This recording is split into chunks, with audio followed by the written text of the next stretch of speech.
at Sista Irie's house out in the garden, and I'm really blessed to be here with Austin's own Micah Shalom from Micah Shalom and the Babylonians.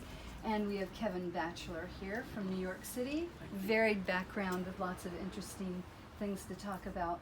And I'm so honored to have you here, Kevin. I've seen you, play so many times, so I know your face.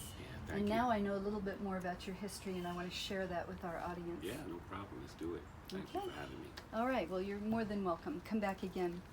So you grew up in St. Louis. Yes. But at some point, you went to the East Coast to study music at the Berklee School of Music in Boston. Correct.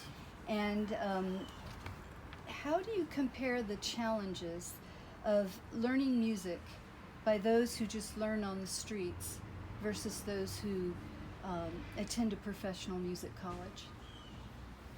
Oh man, I think every musician should contain a little bit of both, because music, in my opinion, should be felt as well as studied. Yes. I know a lot of great musicians that don't read, write, and arrange music, but they're as musical as anyone else I've ever known. Then I know musicians that can read, write, and arrange, as Tom Husak and I were talking about this morning, and they still don't have sort of it. Mm-hmm. You know, sometimes academia can take us far away from the core of why we started to play music. You know, now as an educator, I'm working with kids now, and I have kids in a room, and all I want everyone to do is participate and be a part of the thing. It's not really about, having said that, I think both can definitely make a musician more well-rounded. Because for me, I just started in a basement with kids in the 7th grade. Back then, growing up, music was always in the schools anyway. Yeah. But we were more interested in just getting together and playing as a group of kids, trying to figure things out. So for me, I think a little bit of both can definitely kind of elevate, the musician. Because I don't want to be a musician that can't read music, and I don't want to be the musician that doesn't have any sort of like depth in my playing. Exactly. Mm-hmm. So yeah, I'm more into like the guy that organically learns to play music, and then later on he can kind of figure out kind of what he's doing academically. Mm-hmm. That's kind of how I came up. A lot of listening was my beginnings. Right. Listening. And I even tell young musicians today, my best asset, I told Micah the other night, listening. So Yes. that helps a lot. I'm sure it does. And the young artists coming out of Jamaica right now, many of them have attended the Edna Manley School for Visual and Performing Arts. Mm-hmm. And do you think you can hear a difference between their level of music versus the foundation artists who did not have that opportunity? That's a good question, because I do happen to know a couple of people from the Edna Manley School, and for me, music is like a history lesson. Mm-hmm. And I think that even if you're a young person coming up now and you're going to school, and that maybe your first or your formative years at school is learning academically, then you got to learn the history of the people that came before you. All the great jazz musicians. Alpha Boy School, of course, we know was a staple in Jamaica, and all the great jazz musicians from Jamaica went to this school. Mm-hmm. So there's definitely like a lot of influence coming from that. I would say that school is responsible really for the music of Jamaica, because these first musicians that studied and developed the music came out of that school. So I think the kids at Edna Manley now, I was telling Mike, I'm involved with a young trumpet player who just graduated from there. Another young man I know too, Hector Lewis is another graduate of school.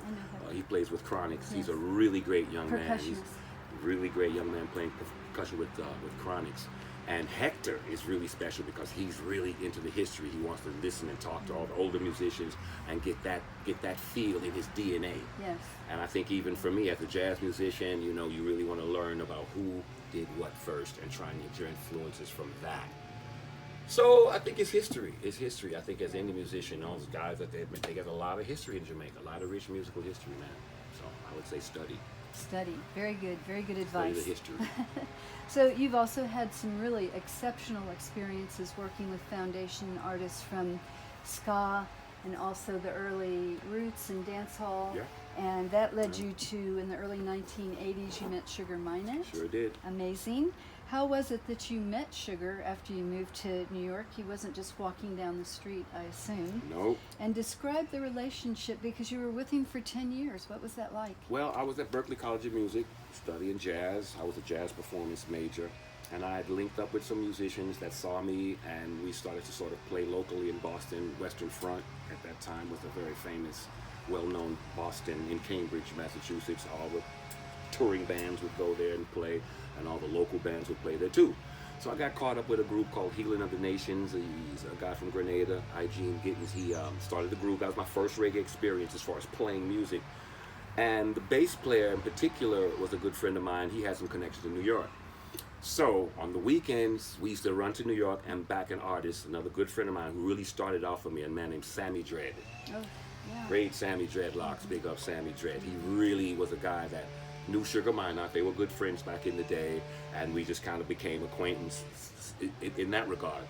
And Sugar just said to me one day, man, he says, hey man, you know, you want to go to Jamaica? I'm doing Sunsplash.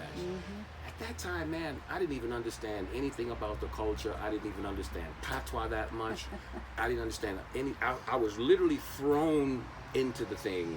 Yeah. I found myself in Jamaica and staying at Sugar's house and just eating all this great food and meeting all these great people. Horsemouth Wallace was in the band at that time. It's on YouTube. It's an 83 Sunsplash footage with me and Sugar on YouTube. 1983, right? 1983 Sunsplash, and it was the best time of my life. Learning experience. Sugar was like, he was like the people's champ, you know.